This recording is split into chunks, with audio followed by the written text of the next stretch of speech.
Yes, I know why you clicked on this video. I am actually racing on 145mm cranks this season. No, I did not steal these from a kid's bike, and no, I did not order the wrong size and just have to play along because I can't return them. Although that's entirely possible. But hear me out. In the recent years of cycling, there has been a push towards shorter cranks, and I've gone all in. 145mm. I'll be breaking down why I'm running such short cranks, the benefits, the downsides, and if you should do it too, or I'm just crazy. It's a bit of both. As we all probably know, crank lengths have been going shorter. It's just been the recent trend. Pros have been dropping from 175s to even 165s or 160s. There is two main reasons why this is happening: aerodynamics and biomechanics. Shorter cranks allow for a more compact and aero position without jamming your knees up into your chest. This thus allows you to produce more power in a more tight position and reduces stress on your hips, aka one of the main reasons why I'm using them. Okay, personal story time. I have a genetic condition that limits my hip mobility, aka my hip flexion.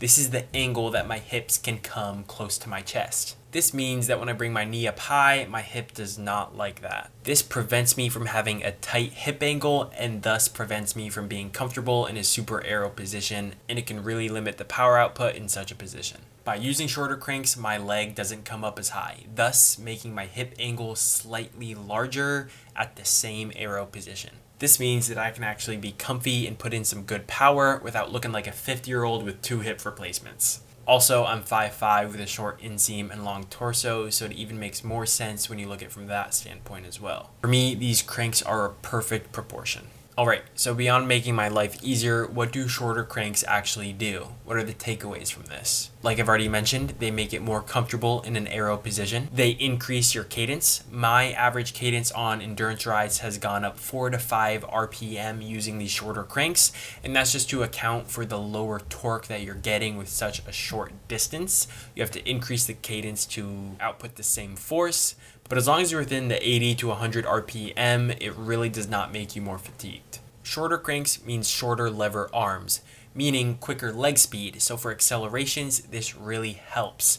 Accelerating out of corners and even pedaling through corners is much easier. There's less chance of a pedal strike through corners. If you've ever had a pedal strike and had your soul leave your body briefly, you know exactly what I'm talking about and how awesome it is that I can finally probably 100% say I can avoid this. Okay, it's not all sunshines and rainbows. Let's talk about some possible downsides that come with this short of crank arms. Less leverage. If you're a big gear masher, these are not for you.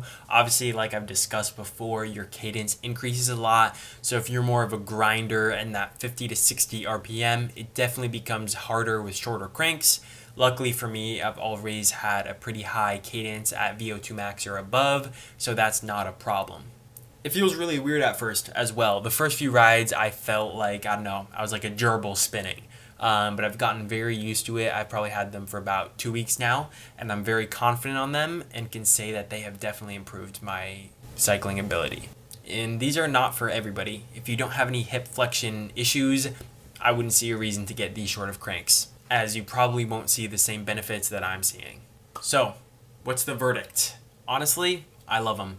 My cadence is up, my position is better, and I feel way more explosive.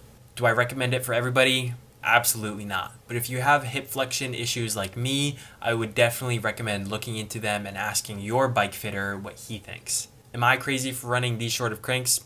Probably. But in a sport where we shave our legs, wear tight spandex, and pay thousands of dollars for a couple grams of savings, I don't think there really is a thing as too crazy.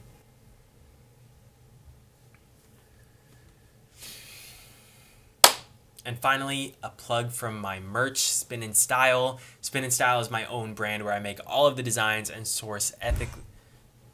And Spin and Style is where I make all. And finally, a plug from my brand.